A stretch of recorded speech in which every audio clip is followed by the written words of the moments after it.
नमस्कार दोस्तों, स्वागत है आपका आपके इस चैनल कालचक्र में। दोस्तों, आप लोगों ने पुराणों में वर्णित भगवान अनंत यानी कि भगवान शेषनाग के बारे में तो सुना ही होगा, जिनके बारे में कहा जाता है कि शेषनाग पृथ्वी को अपने फनों पर धारण किए हुए हैं। तो दोस्तों, जानते हैं कि कैसे भगवान शेषनाग ने पृथ्वी को अपने फनों पर धारण किया। तो दोस्तों, सबसे पहले जानते हैं इनके जन्म की कथा। दोस्तों, पूर्व काल में प्रजापति दक्ष की दो पुत्रियां थीं, कद्रु और विनिता। उन दोनों का विवाह महर्षि कश्यप से हुआ था। दोस्तों, एक दिन महर्षि कश्यप बहुत प्रसन्न होकर अपनी दोनों पत्नियों से कुछ वरदान मांगने को कहते हैं। तब उनकी दोनों पत्नियां माता कद्रु और विनिता दोनों वरदान मांगने आती हैं, जिसमें माता कद्रु 1000 पुत्रों का वरदान मांगती हैं और वहीं माता विनिता 2 पुत्रों का वरदान मांगती हैं। परंतु वह कहती हैं कि उनके 2 पुत्र माता कद्रु के 1000 पुत्रों से ज्यादा शक्तिशाली हों। अब माता कद्रु के 1000 पुत्रों में सबसे बड़े पुत्र थे भगवान अनंत यानी कि भगवान शेषनाग। दोस्तों, भगवान शेषनाग माता कद्रु के सबसे ज्यादा ताकतवर और पराक्रमी पुत्र थे। तो दोस्तों, ये थी हुई भगवान शेषनाग के जन्म की कहानी। तो चलिए अब जानते हैं कि कैसे भगवान शेषनाग ने पृथ्वी को अपने फनों पे धारण किया।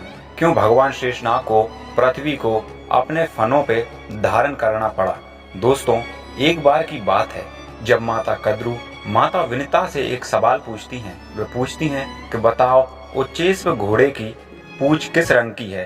तो दोस्तों, माता विनिता हंसते हुए कहती हैं कि उस घोड़े की पूंछ सफेद रंग की है, क्योंकि वह एक श्वेत घोड़ा था और श्वेत घोड़े की पूंछ तो सफेद रंग की ही होगी। परंतु माता कद्रु उनसे छल कर देती हैं और उस घोड़े की पूंछ पे अपने बाकी पुत्रों को चिपका देती हैं, और जो भी पुत्र उनकी बात नहीं मानते वे उन्हें श्राप देने की बात कहती हैं। परंतु शेषनाग और उनके कुछ भाई उनकी इस बात को नहीं माने थे, और उनके कुछ भाइयों ने उनकी ये बात मान ली और उस घोड़े की पूंछ से चिपक जाते हैं, जिससे कि घोड़े की पूंछ छल पूर्वक काली दिखती है। और इस शर्त के अनुसार माता विनिता को माता कद्रु की दासी बनकर रहना पड़ा। तो दोस्तों, भगवान शेषनाग को यह बात बिल्कुल अच्छी नहीं लगी और वह एकांत में जाकर अपने भाइयों अथवा माता से रुष्ट होकर एक जगह जाकर घोर तपस्या करने लगे। और भगवान शेषनाग से प्रसन्न होकर परमपिता भगवान ब्रह्मा जी उन्हें दर्शन देने के लिए आए और भगवान शेषनाग को दर्शन दिए और उनसे कहा कि पुत्र, ये पृथ्वी बार बार असंतुलित होती रहती है अथाह सागरों के भार से और अनेक विपदाओं से। सो हे शेषनाग, तुम जाओ और इस पृथ्वी को अपने फनों पर धारण कर लो, जिससे ये असंतुलित ना हो और संतुलित बनी रहे। ऐसा करने पर तुम्हारे मन को भी शांति मिलेगी और इस पृथ्वी का भी संतुलन बना रहेगा। ऐसा कहकर भगवान ब्रह्म अंतर्ध्यान हो जाते हैं और शेषनाग चले जाते हैं पृथ्वी को अपने फनों पर धारण करने के लिए। तो दोस्तों, ये कहानी बताई जाती है शेषनाग के पृथ्वी को धारण करने के पीछे की।